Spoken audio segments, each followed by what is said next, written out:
আসসালামু আলাইকুম। শুভেচ্ছা জানাচ্ছি বাংলাভিউ সংবাদে। সাথে আছি আমি চৌধুরী নাদিরা। প্রথমেই শিরোনাম। সিলেট অঞ্চলের ৬টি গুরুত্বপূর্ণ উন্নয়ন প্রকল্পের মেয়াদ বাড়ল ১ বছর, তবে বাড়েনি প্রকল্প ব্যয়।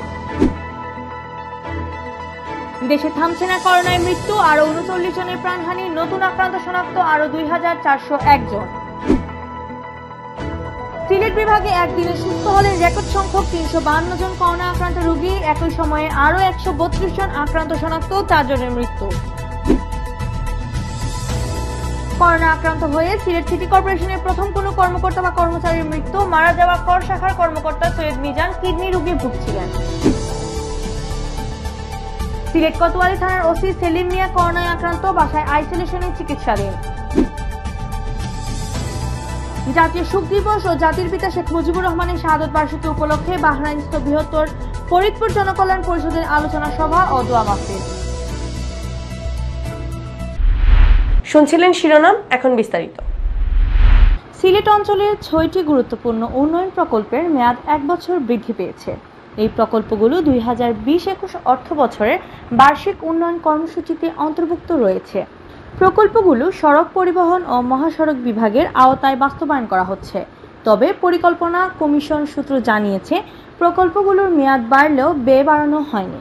সিলেট অঞ্চলে যেসব প্রকল্পের মেয়াদ বেড়েছে সেগুলো হলো সিলেট জোনের গুরুত্বপূর্ণ আঞ্চলিক মহাসড়কের যথাযথ মান ও প্রশস্ততায় উন্নীতকরণ প্রকল্প, সিলেট জোনের জেলা মহাসড়কের যথাযথ মান ও প্রশস্ততার উন্নীতকরণ প্রকল্প, সিলেট সুনামগঞ্জ সড়ক উন্নয়ন, সুনামগঞ্জের গোবিন্দগঞ্জ ছাতক দোয়ারা বাজার সড়কে ছাতকে সুরমা নদীর উপর সেতুর অবশিষ্ট কাজ সমাপ্তকরণ, সুনামগঞ্জের পাগলা জগন্নাথপুর রানীগঞ্জ আউশকান্দি মহাসড়কের রানীগঞ্জে কুশিয়ারা নদীর উপর সেতু নির্মাণ এবং পাগলা জগন্নাথপুর রানীগঞ্জ আউশকান্দি সড়কে ক্ষতিগ্রস্ত ৭টি সেতু নির্মাণ। দেশে করোনা ভাইরাসে আক্রান্ত হয়ে গেল ২৪ ঘন্টায় আরও ৩৯ জন মারা গেছে। এছাড়া নমুনা পরীক্ষায় নতুন আক্রান্ত শনাক্ত হয়েছেন ২,৪০১ জন, আর একই সময়ে সুস্থ হয়ে উঠেছেন ৩,৬২৪ জন। শুক্রবার বিকেলে স্বাস্থ্য অধিদপ্তরের অতিরিক্ত মহাপরিচালক অধ্যাপক ডাক্তার নাসিমা সুলতানের স্বাক্ষরিত করোনা ভাইরাস বিষয়ক এক সংবাদ বিজ্ঞপ্তিতে এসব তথ্য জানানো হয়। বিজ্ঞপ্তিতে জানানো হয়, করোনা ভাইরাস শনাক্তে গেল ২৪ ঘন্টায় ১৩,১৫৫টি নমুনা সংগ্রহ করা হয়। এর মধ্যে পরীক্ষা করা হয় ১২,৯৪৩টি নমুনা। এর মধ্যে করোনা পজিটিভ হিসেবে শনাক্ত হয়েছেন ২,৪০১ জন। ফলে দেশে মোট শনাক্ত রোগীর সংখ্যা বেড়ে দাঁড়ালো ২,৯০,৩৬০ জন। বিজ্ঞপ্তিতে আরও জানানো হয়, গেল ২৪ ঘন্টায় সুস্থ হওয়া ৩,৬২৪ জন সহ দেশে সুস্থ হওয়া রোগীর সংখ্যা দাঁড়িয়েছে ১,৭২,৬১৫ জনে। আরও নতুন ৩৬ জন সহ দেশে করোনায় মৃতের সংখ্যা দাঁড়িয়েছে ৩,৮৬১ জন। দেশে এখন পর্যন্ত নমুনা পরীক্ষার তুলনায় রোগী শনাক্তের হার ২০.৪৪%, আর রোগী শনাক্তের তুলনায় সুস্থতার হার ৫৯.৪৫% এবং মৃত্যুর হার ১.৩৩%।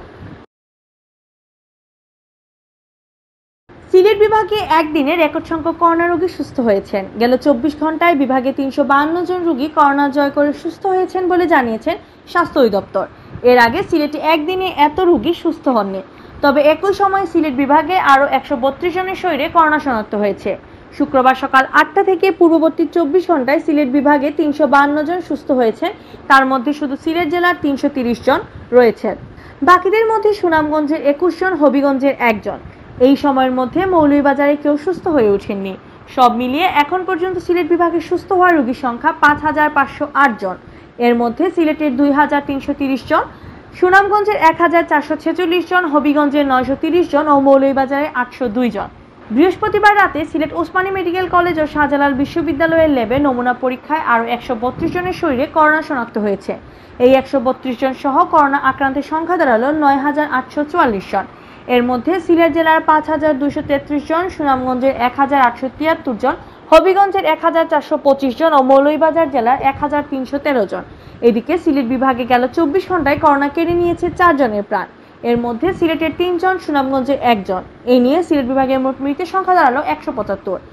এর মধ্যে সিলেটের ১২৫ জন, সুনামগঞ্জের ২০ জন, হবিগঞ্জের ১১ জন ও মৌলভীবাজারের ১৯ জন। করোনা আক্রান্ত হয়ে সিলেট সিটি কর্পোরেশনের প্রথম কোনো কর্মকর্তা বা কর্মচারীর মৃত্যু হলো। বৃহস্পতিবার রাতে করোনা আক্রান্ত হয়ে শহীদ ডাক্তার শামসুদ্দিন আহমদ হাসপাতালে মারা গেছেন সিটি কর্পোরেশনের কর শাখার কর্মকর্তা সৈয়দ মিজান। তিনি সিলেট নগরীর আখালিয়াস্ত লেক সিটির বাসিন্দা। এখন পর্যন্ত সিটি কর্পোরেশনের বিভিন্ন শাখার শতাধিক কর্মকর্তা কর্মচারী করোনায় আক্রান্ত হলেও মৃত্যুর প্রথম ঘটনা ঘটল। শামসুদ্দিন আহমদ হাসপাতালের ভারপ্রাপ্ত RMO জন্মেন্দয় দত্ত জানান, সৈয়দ মিজান করোনা আক্রান্তের পাশাপাশি কিডনি রোগী ছিলেন।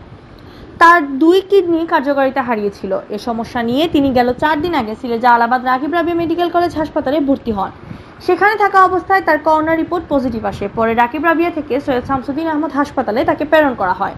সেখানে চিকিৎসাধীন অবস্থায় বৃহস্পতিবার দিবাগত রাত 1টার দিকে সৈয়দ মিজান মৃত্যুর কোলে ঢলে পড়েন।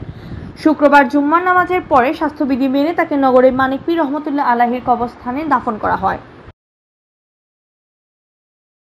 সিলেট মেট্রোপলিটন পুলিশের কোতোয়ালি থানার ভারপ্রাপ্ত কর্মকর্তা সেলিম মিয়া করোনা ভাইরাসে আক্রান্ত হয়েছেন।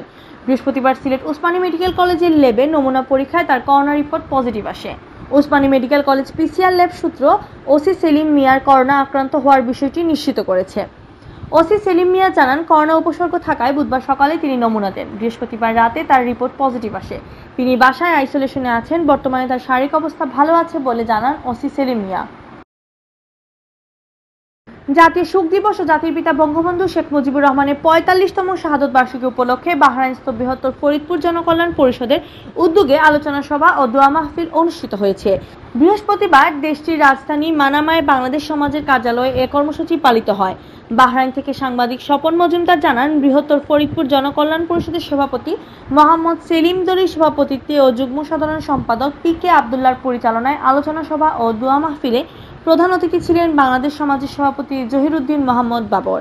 বিশেষ অতিথি ছিলেন বাংলাদেশ আওয়ামী লীগ বাহরাইন কেন্দ্রীয় কমিটির সভাপতি মঞ্জুর আহমদ, MA হাশেম, দুলাল দাস, আব্দুর রউফ খান, আল মামুন, মোহাম্মদ কাউসার, মোহাম্মদ রফিকুল ইসলাম হাজারি, মোহাম্মদ লুকমান, মোহাম্মদ শাহিন খান, মোহাম্মদ জুয়েল, মোহাম্মদ মামুন খান, মোহাম্মদ সাদ্দাম ও আনোয়ার হোসেন। সভায় বক্তারা জাতির জনক বঙ্গবন্ধু শেখ মুজিবুর রহমানের সংগ্রামী জীবন ও বন্যাঢ্য কর্ম নিয়ে আলোচনা করেন।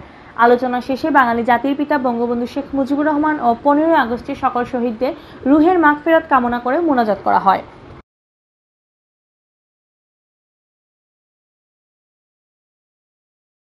এতক্ষণ শুনছিলেন বাংলাভিউ সংবাদ।